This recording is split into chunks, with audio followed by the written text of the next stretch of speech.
Rainha da ciranda e reconhecida como patrimônio vivo da cultura brasileira, oriunda de Pernambuco, Lia de Itamaracá disponibilizou agora nas plataformas digitais o disco Ciranda de Ritmos.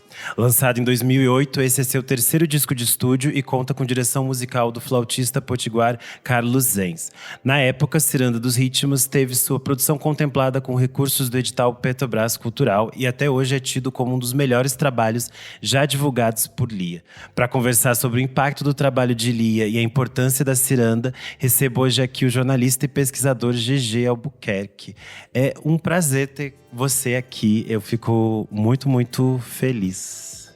Ô, amigo, eu que tô feliz pelo convite. Falar de Lia, falar de ciranda é massa. Eu sou de Pernambuco, de Recife, pra quem não sabe, e, espalhar, né, a cultura daqui é sempre um prazer. Acho que para começar é interessante a gente falar um pouco da sua própria relação, né, com esses ritmos e com a figura da Lia, porque eu acredito que ela tem um impacto muito, muito importante, né, nessa divulgação da ciranda e de outros ritmos também, né, como os cocos, o maracatu. Sim. Cara, então, eu acho que basicamente todo mundo que é de Pernambuco, é até difícil dizer assim, quando é que você ouviu Lia de Itamaracá a primeira vez? Quando é que você ouviu ciranda? Porque é uma coisa tão que rola assim bastante, que a gente não meio que tá sempre próximo, né? Não é próximo no sentido de você vai, frequenta as festas e tudo mais, até porque Itamaracá, né, que é onde ela mora, é uma ilha bem afastada, assim. Sim. Mas a gente tem familiaridade, sabe? A gente tem familiaridade. Pode não conhecer, as pessoas podem não conhecer a história da ciranda, podem não conhecer a história do maracatu, mas tá tudo muito próximo ali, né? E ali realmente foi essa grande divulgadora, né, da ciranda em nível nacional mesmo, assim, né? Não só aqui em Pernambuco. Sim, ela é uma figura bastante simbólica desde os anos 70, né? Quando as pessoas começaram a fazer essa pesquisa e ter esse olhar mais apurado para a ciranda, a Lia sempre foi uma figura simbólica nessa divulgação da ciranda pelo país. E eu acredito que esse disco que a gente vai falar aqui hoje é ainda tão importante para levar esse ritmo para o mundo, né? Ela fala bastante sobre como foi importante viajar com esse disco, chegar na Europa, chegar em outros países e poder cantar essas canções que são tão importantes para ela, né? Uhum.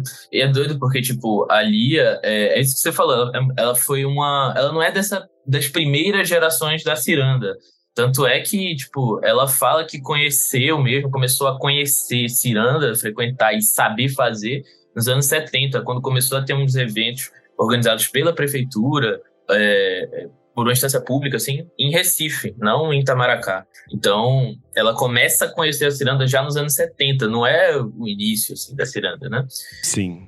E, tipo, a música que surge com o nome dela, né? Essa ciranda que me deu foi Lia, que mora na ilha de Itamaracá. Foi gravada pela Teca Calazans, em 67. Tipo, olha que doideira. Já menciona uma Lia de Itamaracá nos anos 60 e ela diz que só vai aprender ciranda mesmo nos anos 70. É uma doideira isso. Acaba virando meio que um mito, assim, essa figura dela.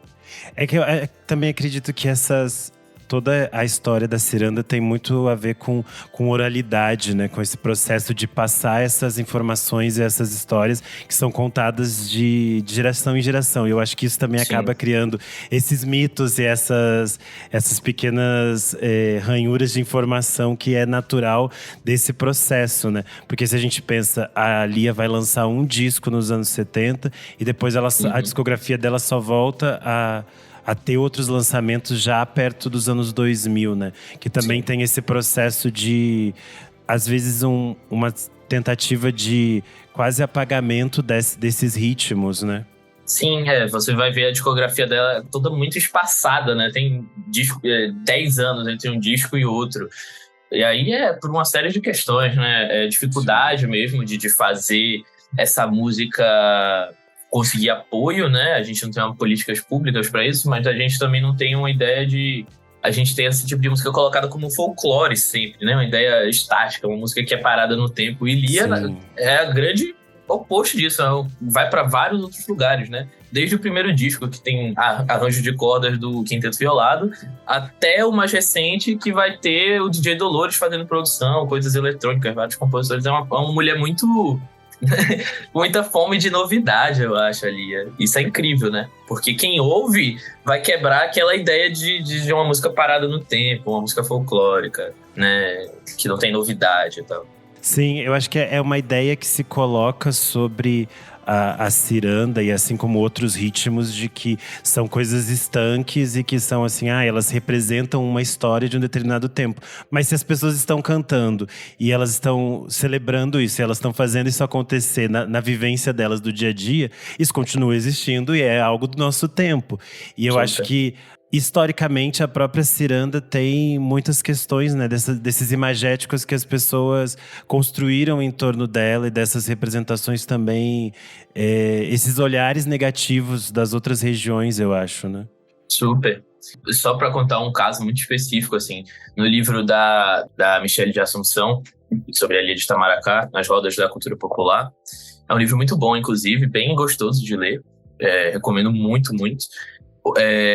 Ela fala que, tipo, quando começou a ter os concursos, né, organizados pela prefeitura de melhores grupos de ciranda e tal, a prefeitura que começou a colocar várias regras, tipo, não podia ter guitarra, tinha que ter um determinado número de integrantes. Então, assim, foi essa instância de cima para baixo que foi dando uma forma pra ciranda. Se não tivesse isso, né, a galera estivesse disputando dinheiro ali nesses campeonatos, nesses festivais, imagina pra onde a ciranda poderia ter ido, pra vários outros lugares malucos. E que vai, né, quando a gente pensa nessas coisas nesses diálogos que a Lia cria com Sim. outros compositores, com outros ritmos, é muito interessante. E aí também tem essa própria questão do fomento, né, que ela precisa dessas políticas que ajudem a que ela tenha essa segurança para poder fazer seu trabalho. Porque a gente pensa que durante grande parte da vida dela, ela teve que ter outras profissões para poder se manter, né? Ela trabalhou como cozinheira, trabalhou em escola.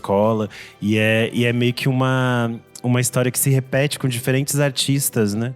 Sim, perfeito. Exatamente isso.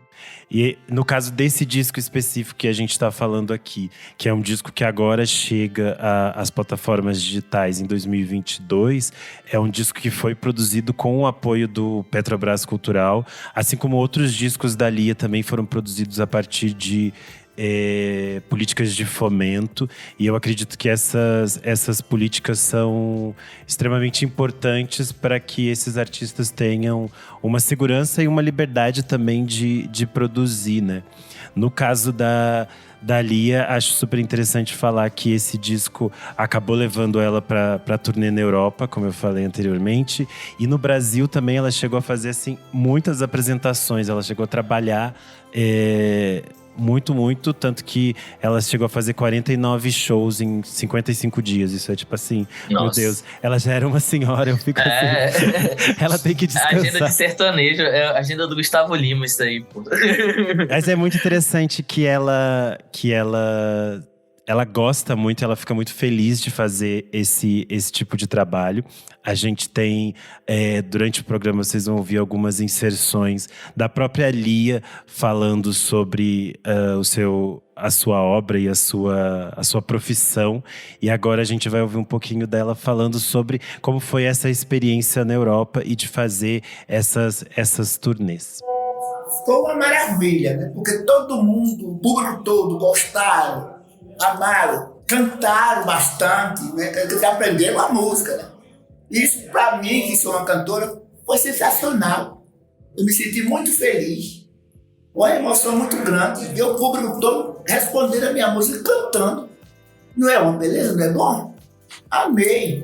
Cara, eu acho que esse disco, ele é doido a Lia gostar muito dele, porque o primeiro, ela é muito insatisfeita com a repercussão mesmo, né? De ter ouvido as músicas tocar e tudo mais, mas não ter tido a grana, né? É um disco que circulou bastante, né? E que tem músicas tipo Moça Namoradeira que se tornaram bem influentes, assim. Recentemente o Rincon Sapiência se ampliou, né? Essa música. Ela volta a gravar no Ciranda de Ritmos também, essa música. Sim. E aí tipo... é um disco que ela se sente orgulhosa, né, e feliz pela repercussão. Isso é muito, muito legal, cara, desse disco. E é um disco muito interessante, né? Até de apresentação, para quem não tem essa. Não é inserido nesse universo e tá ouvindo esse episódio, eu acho que pode ser um bom disco para começar a entender a obra da Lia e entender a ciranda como um todo, porque eu acho que tem aqui uma boa apresentação desses compositores, dessas canções desse estilo de compor também da Lia, que eu acho que é muito interessante, porque tem esse olhar muito específico sobre a realidade dela, né? Eu acho que ela tem uma coisa quando ela canta e quando ela compõe, que apresenta o cotidiano, apresenta essas festas, essas celebrações, essas vivências de uma forma muito, muito sincera, assim, muito verdadeira, né? E ela compõe pouco, né? Mas acho que ela incorpora, assim, de um jeito as coisas muito especial. E esse disco, acho que você falou de apresentação, e realmente acho que é um grande cartão de visitas, assim, uma porta de entrada muito boa, né? Acho que essa é a expressão ideal. Porque pelo universo, né? Você tem as cirandas ali rolando, cirandas lindas, assim, né? Limoeiro. Mas você também tem o coco muito presente, que Sim. é distinto. Inclusive, é curioso porque muito provavelmente os primeiros pesquisadores, assim, folcloristas, tipo o Mário de Andrade, confundiam o coco com a ciranda, porque eles não escreveram sobre a ciranda, mesmo já tendo existindo. Então supõe-se que eles achavam que era a mesma coisa. Você tem também o maracatu, tem um maracatu do Capiba nesse disco, que é o Verde Mar de Navegar. Capiba é um grande expoente do frevo, mas aí o cara tá com a música de maracatu, com as alfaias, assim, é uma música muito, muito bonita, né? E é por isso que eu digo, acho que esse é um disco meio que de porta de entrada, porque ele vai trazer esse universo que circunda a ciranda, mas que na real é também constituinte dela, né? Eles se conectam muito, essa cultura afro-indígena, assim, tanto nessa região litorânea, como é o caso da Lia, quanto mais para o interior do estado de Pernambuco. Quando você vai para a Zona da Mata, e aí você vai ter mestres que são mestres de maracatu, mas também são mestres de ciranda. Tipo, tá tudo muito próximo ali, acaba se misturando. Além nesse disco a gente vai ter 3 composições que são de autoria da Lia. A gente tem diferentes faixas que são ou de domínio público ou são canções tradicionais, né? E a gente tem uma presença muito forte do Bezerra do Sax, o seu Bezerra, que era um parceiro muito importante da Lia nessa construção. Aqui ele assina 14 faixas, que inclui cocos, maracatus, frevos, machiches e cirandas. Ele era um colaborador constante, digamos assim, no trabalho da Lia. Eles faziam shows e turnês juntos. E a gente tem um trechinho dela falando um pouco sobre essa amizade. Ele, como compositor e músico, a melodia dele, as músicas que ele passou para mim, uma música 10. Amei trabalhar com ele. É pena que Deus chamou, mas ele era um músico sensacional. Muito bacana na minha carreira, nas minhas músicas. Só acrescentou justamente. Ele, além de ser compositor, é um músico. Era um músico. E eu acho interessante que a gente tenha figuras como a Lia e o seu Bezerra trocando e criando juntos, porque são 2 artistas que tiveram, como eu falei, esse processo de poder ter essa liberdade mais quase na terceira idade, né? De poder fazer aquilo que eles nasceram para fazer, né? Que é aquilo que eles sabiam fazer. Mas eles tiveram que engendrar isso em outros trabalhos, em outras coisas, para poder se manter, né? Super. Acho que a Lia sempre trabalhou com parcerias muito especiais, assim. Uma delas, né, que ela levou para a turnê desse disco são as irmãs Baracho, filhas de Antônio Baracho, que é também um dos caras que apontam como compositor daquela música, né? Essa ciranda que me deu foi Lia, que foi a música que projetou o nome dela, assim, antes dela mesmo cantar. Quem cantou essa música foi a Teca Caladante. A Clara Nunes também gravou essa música. Ela gravou sim. com o título de homenagem a Olinda, Recife e Pai Edu. E tá aí no crédito, tá como… O Baracho. Baracho, então, é uma grande controvérsia, mas se aceita que ele que é o compositor dessa música. E é um cara muito importante, assim, para a história da ciranda. A própria Lia já falou disso. E aí ela tem as Irmãs Baracho, acredito que até hoje ainda,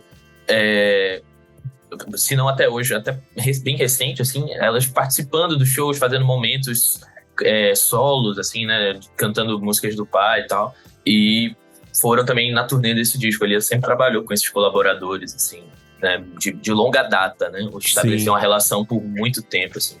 E que são pessoas que também têm esse mesmo olhar que ela, né? Que é um olhar de cuidado e de respeito com essa tradição, mas também tem essa questão de tá aberto a essas trocas, a essas possibilidades novas, né? Eu acho que isso é interessante e mantém muito viva essa ciranda de uma forma que é mais… Ciranda que é mais sem pulsante, fim. né? Sim. Ciranda sem fim, como ela diz. Uma curiosidade desse disco do Ciranda dos Ritmos é que o Naná Vasconcelos também aparecia diversas vezes no estúdio que ela estava gravando. Segundo o livro, né, Lia de Itamaracá nas Rodas da Cultura Popular, da Michelle, que você falou, tem essa história de que ele apareceu de surpresa no estúdio para acompanhar a gravação. E aí ele acabou criando um vínculo com a Lia, que ele se emocionou muito com essa possibilidade de troca com ela, e que ele chegou a chamar ela de minha mãe preta, né? E eu acho que é muito interessante, porque o Naná também é um artista… Foi um artista gigante, né? Um monstro que criou tantas coisas e que era uma pessoa tão sensível e tão aberta a tantas trocas, assim. E eu fico encantado pensando nesses encontros, né? Desses artistas que são tão gigantescos, assim, né? Você pensa assim, nossa, que momento bonito ela junto com ele, assim, né?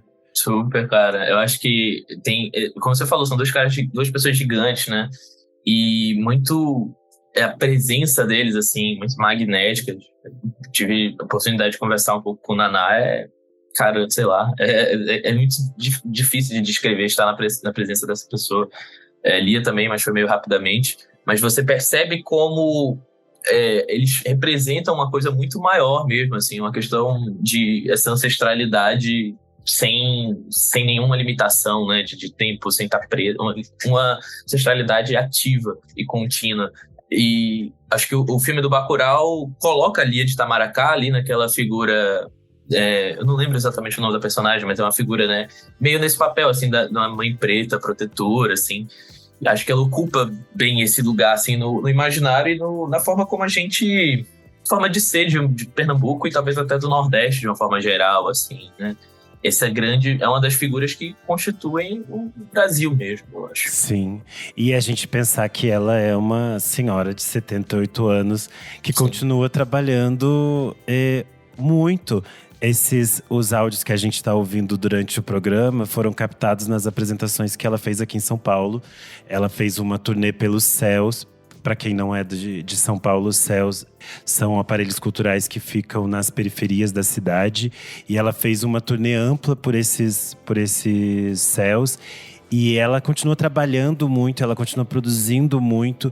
E eu acho que quando a gente pensa no Brasil, que é um país em que as mulheres negras têm uma expectativa de vida muito mais baixa em relação aos homens brancos, ela continua produzindo, continua sendo uma força criativa que inspira e que fala e que transita por esses espaços, é uma coisa que nos move, que também nos emociona, eu acho, por esse fato de ser uma artista tão rica e tão presente no seu tempo, né?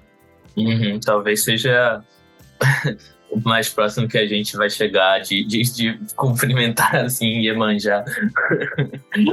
Tem essa relação, né? É muito interessante. Por exemplo, nesse disco, tem ela cantando Mamãe Oxum, assim, é um negócio muito lindo. Muito lindo, muito poderoso, né? Você fica assim, nossa, a primeira vez que eu ouvi, eu fiquei muito arrepiada, assim. É curioso que no livro da Michelle Assunção, até fala… se você perguntar pra ela qual que é a religião dela, ela vai dizer: eu sou católica, apostólica, romana. Nada mais Brasil que isso, né? Mas ao mesmo tempo tudo muito sincretizado. E ela abraçou isso, né? Ela abraçou isso, assim, ela sabe da força que tem, né? Então é isso, acho que ela acaba representando também essa questão desse sincretismo, né? Muito forte. E quando ela canta sobre isso também é uma coisa muito mágica. Acho que a Lia também tem um jeito de cantar, não só cantar a ciranda, mas cantar de uma forma geral, né? Um timbre de voz muito específico, né? E uma cadência, assim, uma dicção muito, muito única, né? A forma como ela alonga as Sim. frases também. Cara, é fantástico, assim. Acho que talvez Clementina, assim, acho que ela tá no mesmo lugar, assim, ocupa esse mesmo lugar da Clementina de Jesus pra nossa Sim, música. e tem… A questão da voz é interessante, né? Porque eu acho que tem uma coisa muito única. E às vezes as pessoas criam certa resistência, talvez, na primeira vez que vai ouvir. Porque realmente tá diferente. As pessoas estão acostumadas cada vez mais com timbres muito específicos, todos muito iguais, muito padronizados. E é interessante você ouvir uma voz que é completamente diferente do que é o normal do dia a dia, assim. Então acho que A isso métrica também… é outra, né? Também meio falada às vezes. Sim, essa forma de construir os versos, de fazer essa contagem dos versos também é diferente. E eu acho que tem a ver com todas esse caldeirão de coisas que forma ela culturalmente, né? A gente falou desse sincretismo, também a gente tem que pensar que muitas dessas festividades estão relacionadas a essas coisas religiosas, né? Essas coisas se misturam e é uma coisa muito do Brasil inteiro, né? Que se mistura os festejos católicos com os festejos do candomblé, com os festejos da Umbanda. E essas coisas se misturam com as festas populares. E a gente pensa em diferentes festas que estão nessa relação. Tipo, festa junina, que está relacionada a santos da Igreja Católica. Aí a tantas outras coisas. Isso também Sim. mistura, né? É muito interessante. E também é um movimento da própria ciranda, né? Porque a ciranda é uma dança também. Então, acho que a música se nutre da dança e a dança pega da música ao mesmo tempo, né? Esse abrir e fechar da roda, que também é um movimento das ondas do mar. Isso você ouviu o disco tendo esse movimento, essa ideia de movimento, assim, né? E a ideia de coletividade também, né? Porque é uma dança Super. em grupo, né? De mãos dadas. Sim, isso é muito interessante. Eu acho que para quem está nos ouvindo, vale conferir um documentário muito interessante chamado Formiga Come do que Carrega, que é do Tid Gugliano, de 2013. Ele é curtinho, ele está disponível no YouTube, ele tem 25 minutos. E aí tem a Lia, tem outras figuras muito interessantes da ciranda. Eu acho que para quem não conhece, não entende muito, acho que é interessante ter esse imagético também, né? De quem são essas pessoas, de onde elas vêm, o que forma essa cultura, né?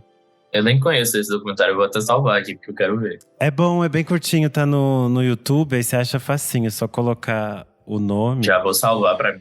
Mas é fácil de achar. E a gente tá falando disso, dessa questão de as coisas que estão sendo acessadas pela internet, né? O próprio movimento desse disco chegar agora às plataformas vem de um movimento da Lia e da sua equipe de tentar chegar cada vez mais a outras pessoas e poder ter a obra dela de fácil disponibilidade, né? Para que as pessoas ouçam. Ela falou, inclusive, um pouco pra gente sobre essa relação de estar na internet, de estar nas redes. Então a gente vai ouvir agora. Eu não podia me comunicar com meus fãs, meus públicos, com o mundo, porque não existia isso aí. E agora que existe o digital, a internet, tudo isso, o povo só puxa andar o Estradão de Lia e acha tudo isso que ele tem. Música, de coco, ciranda, de maracatu. A internet hoje está evoluída. É o que está ensinando a gente evoluir o nosso trabalho, principalmente a mim. De comunicação com o público, com a juventude. É isso aí. Eu acho muito importante, né, que esses discos estejam disponíveis em plataformas como as plataformas de streaming, ou no YouTube, ou em espaços que as pessoas consigam acessar com facilidade, né, para que isso chegue em outras pessoas e isso também movimente, né?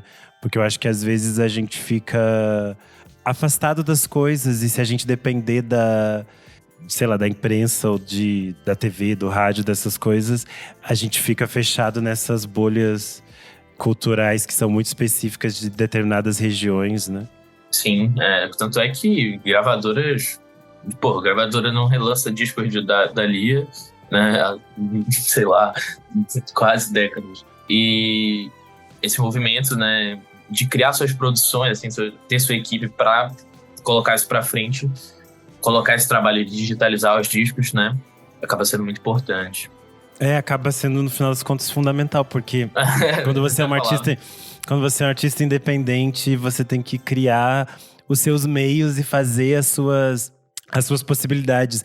E eu acho que, mais uma vez, a gente pensar na longevidade da carreira dela, né, em tudo que ela construiu e a importância disso estar catalogado, disso estar preservado, disso ter de estar acessível, né, para as pessoas, porque acaba que muitas coisas se perdem. A gente falou muito dessa construção histórica da ciranda, vem desses processos de oralidade, dessa transição das informações. Então é importante que a gente tenha também essa preservação, né?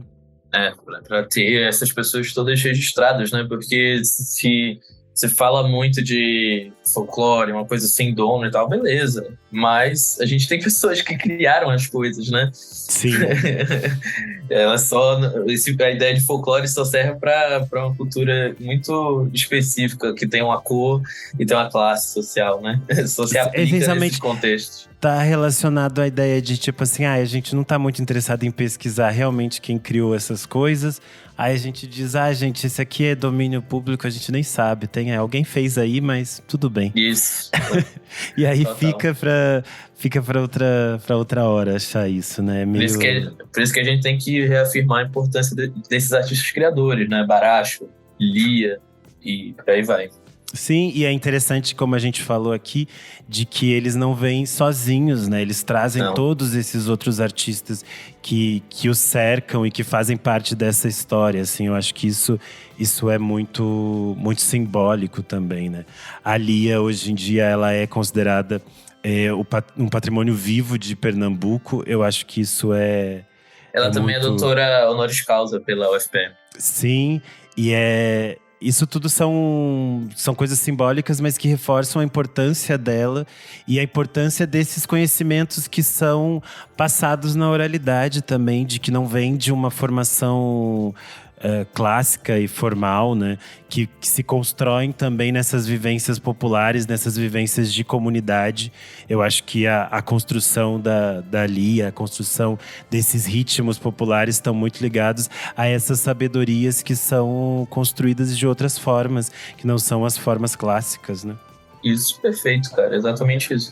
As festas como lugares de construção de saberes, né? Essas festas populares. E todos esses outros espaços, né, que no Brasil ajudam a construir essas outras formas de saber, né? Se a gente pensar nas comunidades indígenas, nos povos quilombolas, isso forma uma complexidade cultural muito, muito rica, assim. E eu acho que a gente está aqui podendo falar de um disco como o Ciranda de Ritmos é muito interessante para poder ter essa imersão também nesse universo de um Brasil bem mais complexo do que aparenta.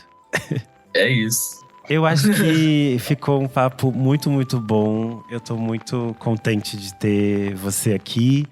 Eu também. Eu espero que esse programa sirva para que mais gente mergulhe no universo da Lia, conheça ela, conheça a ciranda, busque conhecer esses outros artistas que estão no entorno dela. E eu quero deixar esse espaço para que você fale mais sobre o seu trabalho, onde as pessoas te leem, te encontram, te dão like. Cara, eu tenho um site / página, canal chamado Volume Morto. Todas as redes, @o Volume Morto. E tem também um projeto dedicado especificamente à pesquisa de culturas das periferias brasileiras, chamado Portal Embrasado. Também, mesmo @Portal Embrasado, todos os cantos. É isso, quem não tá seguindo as coisas do GG tá moscando. Tem que fazer isso. Eu sou o _ Renan Guerra no Instagram e no Twitter. Você pode seguir a gente nas redes sociais, @podcastvfsm. Além disso, você pode apoiar a gente no padrim.com.br/podcastvfsm. Você tem acesso a alguns programas com bastante antecedência, participa do nosso grupo fechado para apoiadores no Telegram e tem acesso a outros conteúdos exclusivos. É isso. Mais uma vez, muito obrigado, Gigi, e até a próxima. Tchau. Tchau, tchau.